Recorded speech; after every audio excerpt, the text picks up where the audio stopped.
করে বসিয়ে দিই থাকবে? থাকছে পড়েছে, থাকবেই না। এমনি করে দিলে পরে থাকবে আঙুলে? থাকছে? থাকবে না, তাই তো? আচ্ছা, থাকবে না তো বটে। তাহলে এবার আরো ভারী জিনিসের মধ্যে যদি চাপিয়ে দিই আঙুলে এমনি করে ঠেকা দিই, তাহলে থাকবে? থাকবে?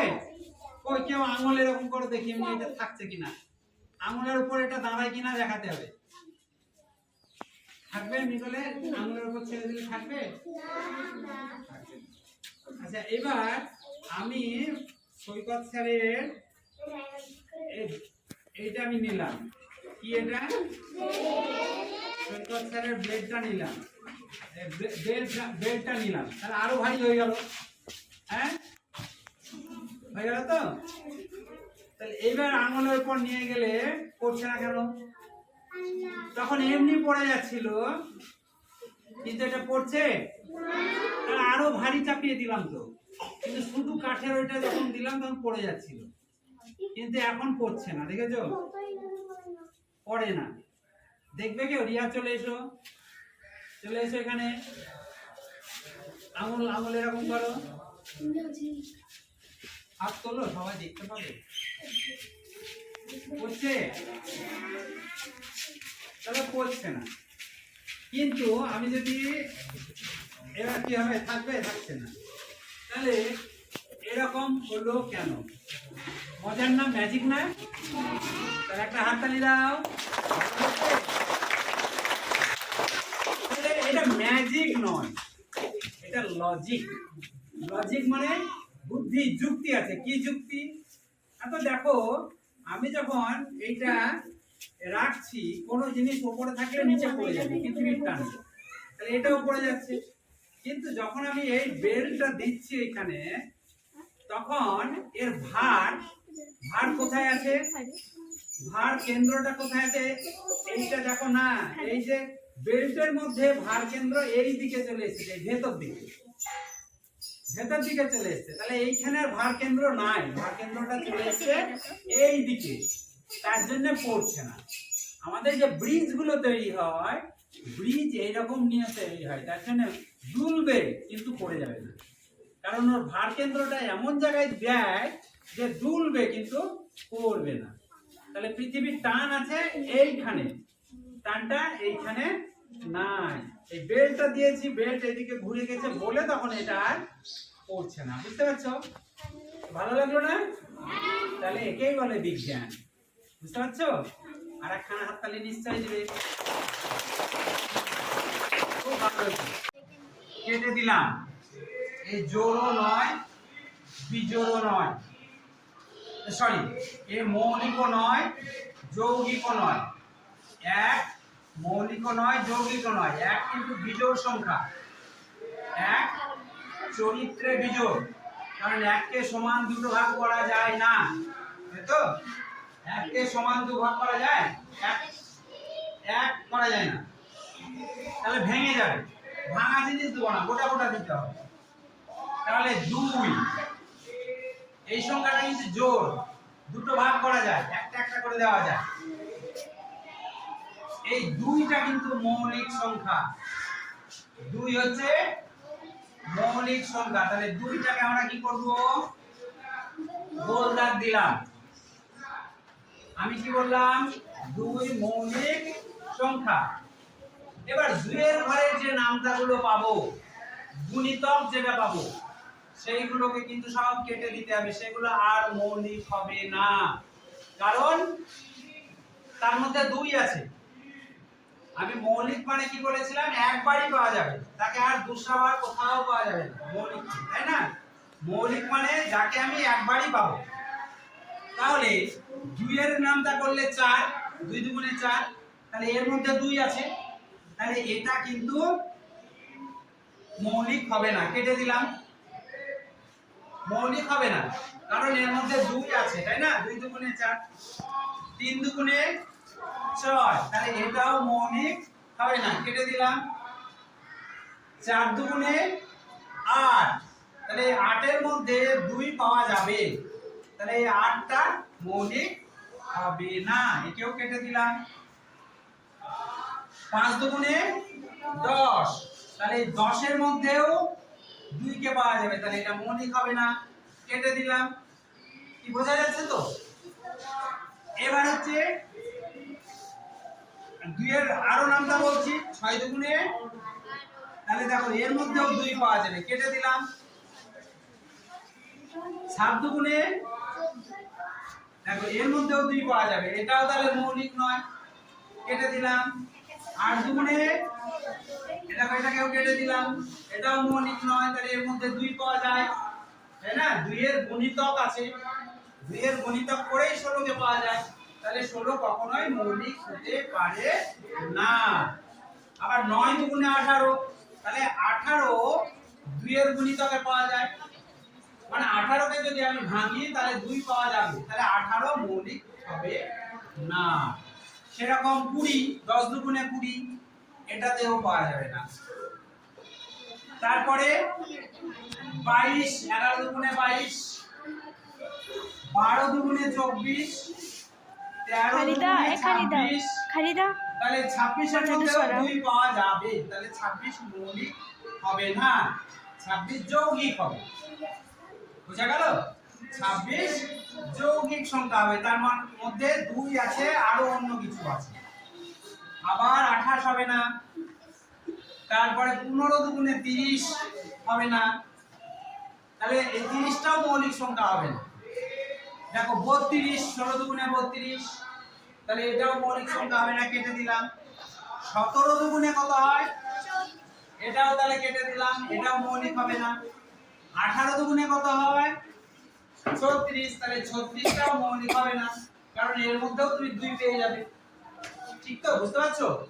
তারপরে এরকম ভাবে 38ও পাবে না, 40ও পাবে না, 2 এর গুণিতকে 40 পাওয়া যায়, 42 পাবে না, 44 পাবে না, 46 পাবে না, 48 পাবে না, 50 পাবে না, 52, বলো জোরে জোরে বলো, 54, 56, 58, 60, 62, 64, 66, 68, 70, 72, 74, 76, 78, 80, তারপরে 82, 84, 86, 88, 90, 92, 94, 96, 98, 100।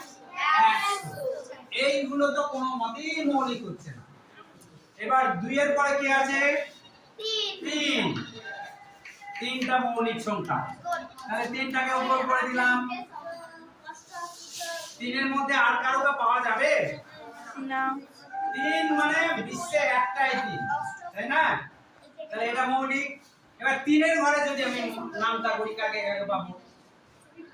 3 দুগুণে, এবার বাদ পড়ে গেছে, এ মৌলিক হবে না। 3 3 3 এর ঘরে নামটা, 3 এর গুণিতক, দেখো 9টাও কিন্তু আর তাহলে মৌলিক হবে না, কাটা পড়ে গেল, 9ও বাদ। 3 4 আগে বাদ পড়ে গেছে, 3 5 এই দেখো এটা বাদ পড়ে যাবে, এ মৌলিক হবে না। 3 6 আগে বাদ পড়ে গেছে, 3 7 21, এটা মৌলিক হবে না, বাদ পড়ে গেল, কারণ 21 এর মধ্যে 3 কে পাওয়া যাবে। 21 কেও যদি আমরা বিশ্লেষণ করি, ভাঙি, তাহলে 3 পাওয়া যাবে। কি করে? 3 7 21, তাহলে 3ও আছে, 7ও আছে। বুঝা গেল? আবার 3 7 3 8 বাদ পড়ে গেছে, 3 9 এটা বাদ পড়ে যাবে, 3 10 আগেই বাদ পড়ে গেছে, 3 11 33, 3 11 33, 3 11 এটা 33 বাদ পড়ে যাবে। 33 এর মধ্যে 3 আছে, তাহলে 33 মৌলিক হতে পারে না, তাহলে এটা যৌগিক। 3 12 36 বাদ পড়ে গেছে, তারপরে 3 13 39 এটা বাদ পড়ে যাবে, 3 13 39 বাদ পড়ে যাবে, ইয়া তাই তো? 39 এর মধ্যে 3ও আছে, 13ও আছে। এই পায়ে হাত দিয়ে শুনতে দেখে রাখো। সামনের দিকে তাকাবো সেটা আদৌ বেঁচে থাকতে পারতাম না। তাহলে আমরা যারা মানুষ, মানুষের যেমন হাত আছে, মাথা আছে, নাক আছে, পা আছে, বিভিন্ন অংশ তো দেহের বিভিন্ন অংশ আছে, কোনটা নাক, কোনটা কান, কোনটা মাথা, কোনটা পা, সেরকম উদ্ভিদেরও কয়েকটা অংশ আছে। একটা অংশ কি হয় দেখা যায় না, মাটির তলায় থাকে, আর একটা অংশ থাকে মাটির উপরে। মাটির তলায় যেটা থাকে তাকে বলা হয় মূল বা শেকড়। তাহলে এগুলো হচ্ছে মূল, এগুলো হচ্ছে মূল। এবার প্রধান মূল থাকে, যেটা একদম গোড়া থেকে দেখবে বেরিয়ে এসেছে, সেটা হচ্ছে প্রধান মূল, মোটা হয়ে থাকে। আর প্রধান মূল থেকেও ছোট ছোট ছোট ছোট মূলগুলো বেরিয়ে এসেছে, ঠিক আছে? চারিদিকে এগুলোকে বলা হয় শাখা মূল। প্রধান মূল আর শাখা মূল। তাহলে এটা হচ্ছে প্রধান মূল, আর প্রধান মূল থেকে যেগুলো বেরিয়ে এসেছে সেগুলো গমের মূল, শাখা। তাহলে এই গাছটার মূল এরকম, কিন্তু ধান গাছের মূল, বাঁশ গাছের মূল অন্যরকম, সেটা হচ্ছে গুচ্ছ আকারে থাকে, প্রধান মূল থাকে না, সবে এরকম সূত্রের মতন। আমাদের যে দাড়ি রাখি, মানুষের যে দাড়ি রাখি, দাড়ির মতন ধান, ঘাস, বাঁশ সব মাটির তলায় ওরকম গোচ্ছা হয়ে থাকে, তার জন্য একে বলা হয় গুচ্ছমূল। তো আজকে আমরা গুচ্ছমূল নয়, আমরা প্রধান মূল, শাখা মূল। আর এর মূলের মাথায় কি থাকে? তাহলে আমরা এই যে গাছটা, গাছে এইদিকে মূল থাকছে, তো আবার ছোট ছোট ছোট ছোট ছোট থাকে, এই মাথাতে একটা টুপির মতন আছে, দেখতে পাচ্ছ? এটাকে বলা হয় মূলত্রাণ। আমরা যেমন মাথায় টুপি পরলে সেই টুপিকে বলে শিরস্ত্রাণ, সেরকম প্রত্যেকটা মূলের মাথাতে একটা টুপির মতন থাকে। ওইটা কি করে? গাছ মাটি ভেদ করে যখন চলে যায় মাটির দিকে, তখন যেতে সাহায্য করে আর মূলটাকে রক্ষা করে। মূলের মাথাটা যাতে থেতলে না যায় তার জন্য ওটা থাকে। আর এই মূল কি করে, কাজ কি? মূল যদি না থাকতো তাহলে গাছটা কি হতো? পড়ে যেত। তাহলে মূলের কাজ হচ্ছে গাছটাকে ধরে রাখা, শক্ত করে ধরে রাখা। আর কাজ কি? মাটির তল থেকে জল শুষে নেওয়া। মাটির থেকে জল নিয়ে কোথায় পাঠিয়ে দেয়? কাণ্ডে পাঠিয়ে দেয়। কাণ্ড থেকে পাতায় যায়। পাতা তখন কি করে? কিছুটা জল বাষ্প আকারে চারিদিকে ছেড়ে দেয়। তার ফলে কি হয়? তার ফলে চারিদিকটা আমাদের ঠান্ডা থাকে। গাছ যদি থাকে তাহলে ঠান্ডা থাকবে, কারণটা কি? না তো পাতা বাষ্প শোষণ করে। গাছের পাতা বাষ্প জল শোষণ করে, সেই অতিরিক্ত জল ছেড়ে দেয় বাতাসে, তাহলে বাতাসটা ঠান্ডা থাকে, তাহলে আমরা বাঁচতে পারি, তার জন্য আরাম লাগে আমাদের। আর এই পাতা কি করে? আবার এই গাছের খাদ্য ঘর বলা হয়, রান্নাঘর বলা হয় পাতা। সূর্যের আলো থেকে রোদ নেয়, মাটির তলা থেকে জল নেয়। আর এই যে আমরা মানুষেরা, আমরা কি দিই গাছকে? নাক থেকে দূষিত পদার্থ, কার্বন ডাই অক্সাইড, আমাদের যেটা দূষিত পদার্থ কার্বন ডাই অক্সাইড ছেড়ে দিই, সেই কার্বন ডাই অক্সাইডটা গাছের পাতা শুষে নেয়। কার্বন ডাই অক্সাইডটা খুব দূষিত, জানো তো? দূষিত আর গরম বাতাস। গাছ কি করে? গরম বাতাসটাকে ও শুষে নেয়। তাহলে এক হচ্ছে কত রকম উপকার করছে আমাদের, তাই না? এই কার্বন ডাই অক্সাইডটাকে শুষে নিল, মাটির তলা থেকে জল টেনে নিল, আর গাছ সূর্যের রোদ থেকে আলো নিল, খাবার নিল। সেই খাবারগুলো কোথায় যায়? কোনটা পাতাতেও থাকে, দেখবে আমরা পাতা খাই শাক হিসাবে, কোনটা ফল হিসাবে থাকে। এই যে বেগুন খেলাম, ওটা কি খাদ্য? গাছ তৈরি করেছে। আপেল খাচ্ছি, পেয়ারা খাচ্ছি, কলা খাচ্ছি, কত রকম খাচ্ছি, ধান যে চাল খাচ্ছি, সেগুলো গাছেরা তৈরি করছে। তাহলে খাদ্য তৈরি করছে। গাছের পাতা না থাকলে আবার খাদ্য তৈরি হতো না। তাহলে গাছের মূল অংশ মাটির তলায় যে থাকে, সে জল যেদিকে থাকবে সেই দিকে যাবে। মূল কোন দিকে যাবে? জল যেদিকে থাকবে সেই দিকে চলে যাবে। তুমি একটা গাছ লাগাও, লাগিয়ে এইদিকে একটা গর্ত করো, ডান দিকে দিয়ে জল ঢেলে দাও, দেখবে গাছের মূলগুলো সব জলের দিকে, আর এইদিকে যাবে না। যেদিকে জল থাকবে গাছের শিকড়গুলো, আর গাছের ডাল বা কাণ্ড, উপরটাকে কি বলি? কাণ্ড কোন দিকে যাবে? যেদিকে সূর্যের আলো পাবে সেই দিকেই চলে যাবে। তাহলে কাণ্ড কোন দিকে বেঁকে চলে যায়? যেদিকে সূর্যের আলো পাবে সেই দিকেই চলে যাবে। তাহলে গাছের কাণ্ড যাবে যেদিকে সূর্যের আলো থাকবে সেই দিকে, আর মূল যাবে কোন দিকে? যেদিকে জল থাকবে সেই দিকে যাবে। মজার বিষয়টা, তাই না? বেশ মজা। গাছ বেঁকে যায় কারণটা কি? টেরাকাটা হয়ে যাবে না তো, আলো যেদিকে যেদিকে পাবে সেদিকে আলো পাওয়ার জন্য বেঁকে যাবে। আর গাছের শিকড় বেঁকে যাবে কোন দিকে? তাহলে গাছের মূলত দুটো অংশ, একটা আছে মাটির তলায় সেটা হচ্ছে মূল, আর মাটির উপরে সেটা হচ্ছে কাণ্ড। কাণ্ডর দিকে কে কারা থাকবে? পাতা থাকবে, ডালপালা থাকবে, ফল থাকবে, ফুল থাকবে। ফল ফুল দেখেছো তো? দেখেছো। আমাদের স্কুলে তো কত গাছ, তার মধ্যে কত ফলের গাছ আছে, ফুলের গাছ আছে, তাই না? আর মূলের কটা অংশ? প্রধান মূল, শাখা মূল, এই যে সরু সরু এগুলোকে কি বলছি? আর মূলের মাথায় কি থাকে? মূলত্রাণ, টুপির মতো। সেটা ওই একটা আমি ম্যাগনিফাইং গ্লাস দিয়ে মূলবিজ্ঞান যন্ত্র দিয়ে দেখাবো, দেখতে হবে। ঠিক আছে? তাহলে এই গাছটা আমরা তুলে ফেললাম। এটা আমাদের রাস্তার উপর হচ্ছিল, দরকার নেই, আমাদের সিভিল গাছ কিছু আছে, এটা আগাছা হয়ে যাচ্ছে, তার জন্য এটাকে আমরা তুলে ফেললাম। কিন্তু তার আগে আমরা গাছ সম্বন্ধে একটা ক্লাস শিখে নিলাম, বিজ্ঞানের পড়াও শিখে নিলাম। মনে রাখবে? তাহলে গাছের মূল, কাণ্ড, পাতা, তাহলে প্রধানত কটা ভাগ করলাম? দুটো ভাগ, একটা কাণ্ডের ভাগ আর একটা উপর, মাটির উপর থাকছে কাণ্ড, মাটির নিচে থাকছে মূল। কি বললাম আয়েশা? কি বললাম? মাটির নিচের অংশকে কি বললাম? মূল। আমাদের দেশ ভারতবর্ষ, আমাদের দেশ সংক্রান্ত ব্যাপারে ক্লাস 4-এর মেয়েরা কতটুকু সামর্থ্য অর্জন করেছে তার কাজ চলছে। তারা হাতে নাতে শিখছে ভারতবর্ষের রাজ্যগুলো, তাদের বৈচিত্র্য, তাদের অবস্থান, এই সব কিছু। কি ভালো লাগছে শিখতে? হ্যাঁ, এভাবেই শিখতে হবে যাতে মনের মধ্যে গেঁথে যায়। যেমন করে রাজ্যগুলো তোমরা গেঁথে গেঁথে দিচ্ছ, তেমন করে সব ধারণাটা যেন মনের মধ্যে গেঁথে যায়, তাহলে আর কখনোই ভুলবে না। সৌর পরিবারে বাস করি, অর্থাৎ আমাদের পিতা হচ্ছে সূর্য। সূর্যের চারিদিকে বুধ, শুক্র, পৃথিবী, মঙ্গল, বৃহস্পতি, ইউরেনাস, নেপচুন, প্লুটো এরকম সবাই ঘুরছে। আমরা এটা একটা পৃথিবী, আমরা পৃথিবী সূর্যের চারিদিকে আমরা এই ঘুরছি।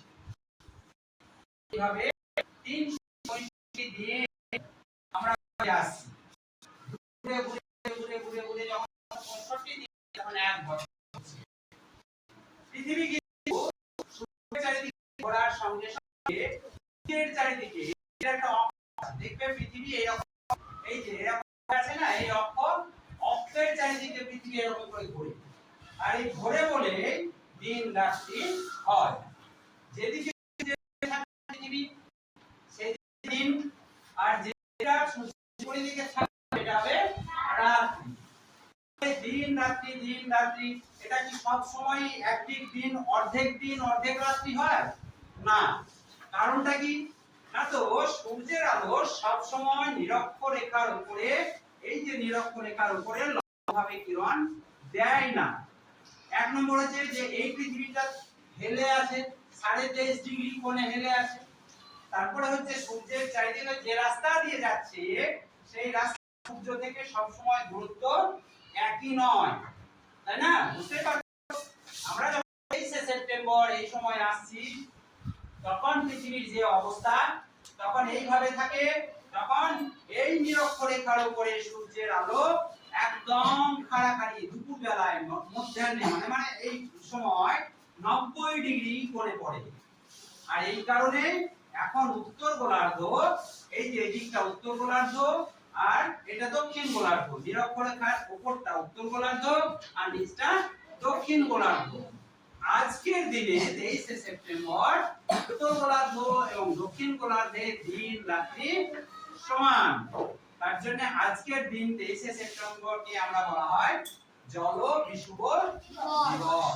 আমরা 1 মার্চ তাহলে আজকের দিনে দিন রাত হয়েছে, দিন কমছে কমতে কমতে কমতে কমতে যখন 22 ডিসেম্বর আসবে তখন সূর্য থেকে পৃথিবী অনেকটা দূরত্বে চলে যাবে। সেই সময় দিন হয়ে যাবে সবচেয়ে আবার ছোট, উত্তর গোলার্ধে, তাই না? তারপরে আবার সেই পৃথিবী তো থেমে থাকবে না, কেউ এই বিশ্ব ব্রহ্মাণ্ডে কেউ থেমে নাই, সবাই চলছে, চলতে চলতে চলতে মার্চ থেকে দিনবার বড় হতে শুরু করেছে 22 ডিসেম্বর থেকে। তারপরে 21 এসে আবার যাবে দিন রাত্রি সমান, তখন আবার উত্তর গোলার্ধে দিন রাত সমান হবে। তাই ওই দিনটাকে বলা হবে মহাবিষুব দিবস। কি দিবস বললাম? মহাবিষুব দিবস। আর আজকে কি বললাম? জল বিষুব দিবস। বোঝা গেল তাহলে বিষয়?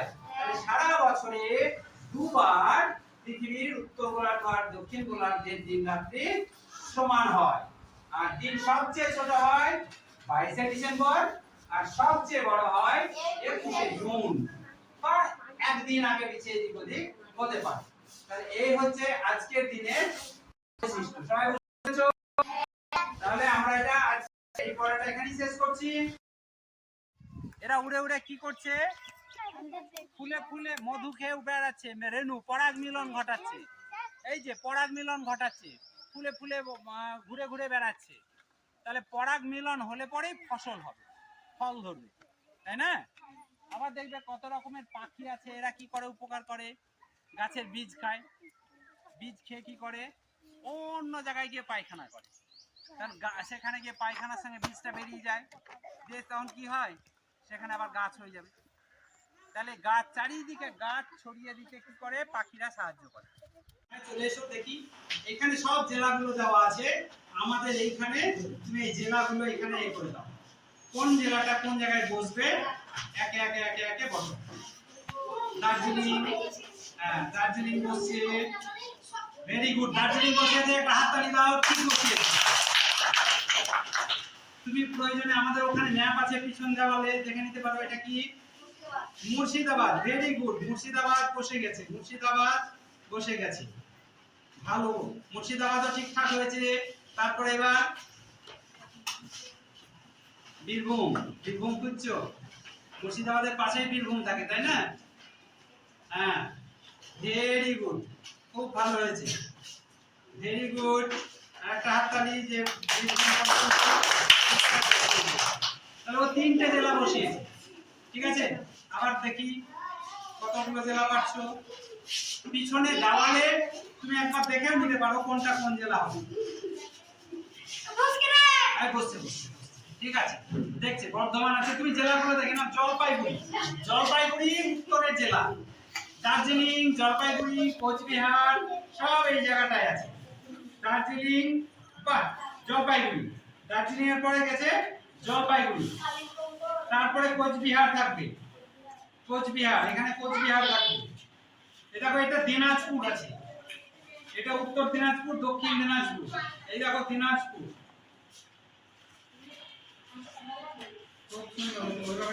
একদম খুব ভালো হয়েছে, ভালো করছে না? হ্যাঁ, তাহলে ওকে বলো ওয়েল ডান, বলো ভালো হচ্ছে। আচ্ছা, এই উত্তর দিনাজপুরের নিচে কি আছে? দক্ষিণ, দক্ষিণ দিনাজপুর, দক্ষিণ দিনাজপুর, দক্ষিণ দিনাজপুর। বেশি চাপ দিতে হবে না, ঠিক বসে যাবে, কাছে কাছে বসে যাবে, তাই না? দক্ষিণ দিনাজপুর।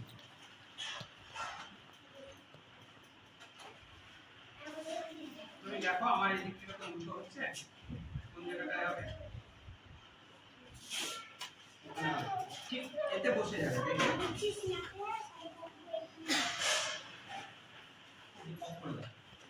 ভার্টিক্যাল, এটাকে বলে প্যারালাল। এটা সমান্তরাল, এটা উলম্ব বাংলায়। এটা হচ্ছে লম্ব করলাম, এটা 90 ডিগ্রি কোণ। এখানে কত ডিগ্রি কোণ? 90, একদম সোজা থাকলে 90।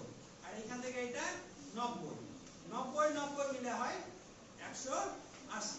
কোণ যখন 180 ডিগ্রি হবে তখন সরল রেখা হয়ে যাবে। দেখো একটা পাইপ, এদিকের কোণ আর এদিকের কোণ মিলে একটা পাইপ, একটা রেখা, সরল রেখা, এটাকে বলে 180। বুঝা গেল?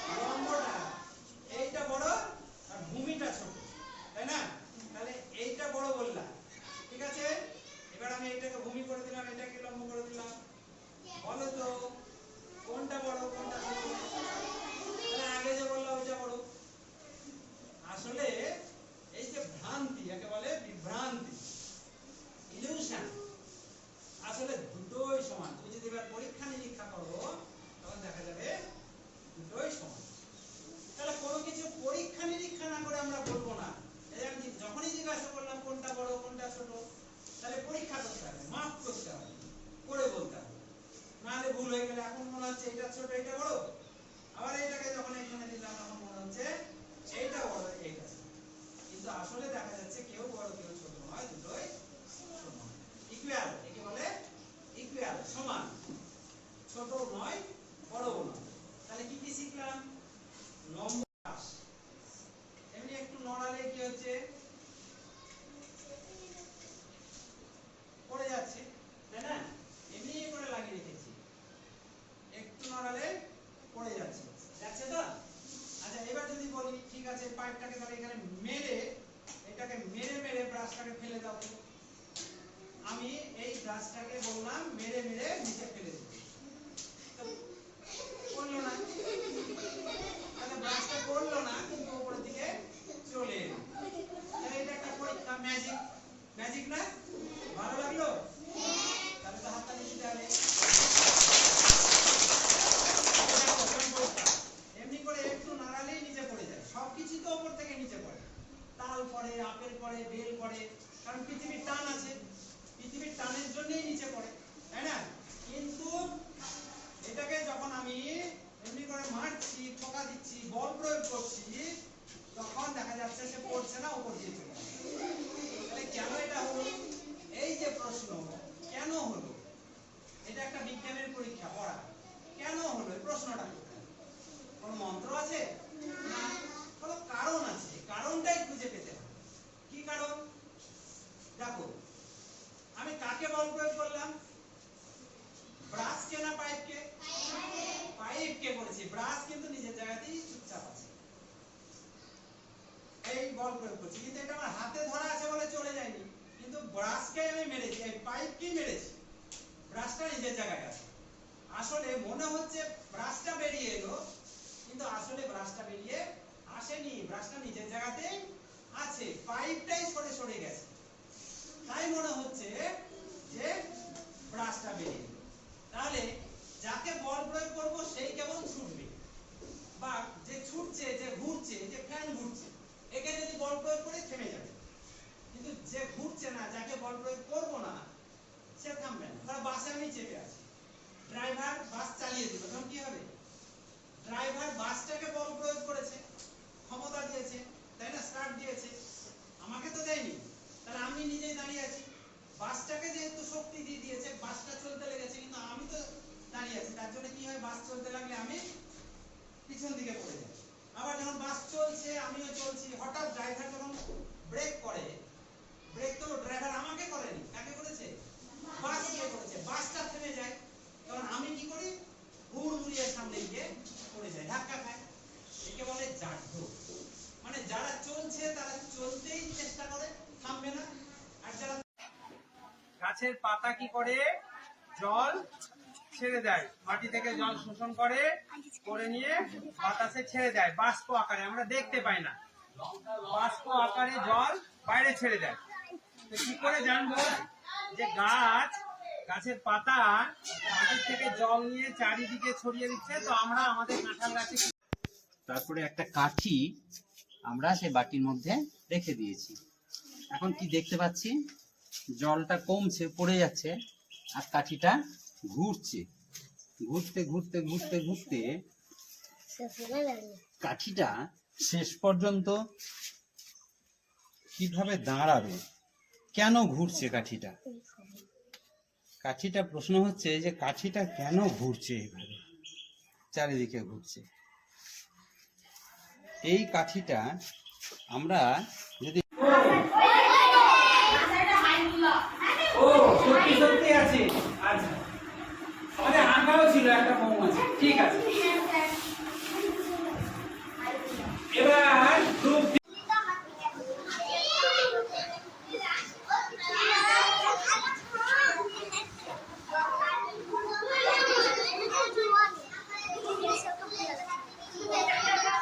আমি দেখলাম এবার ফাটছে কিনা, এটা কি? তাহলে কেন ফাটলো না? কোথায় যে? এই তো ফাটেনি, আমি কাঠি ভরে দিলাম, তাহলে ম্যাজিক, তাই না? ভালো লেগেছে না? হাতটা দিতে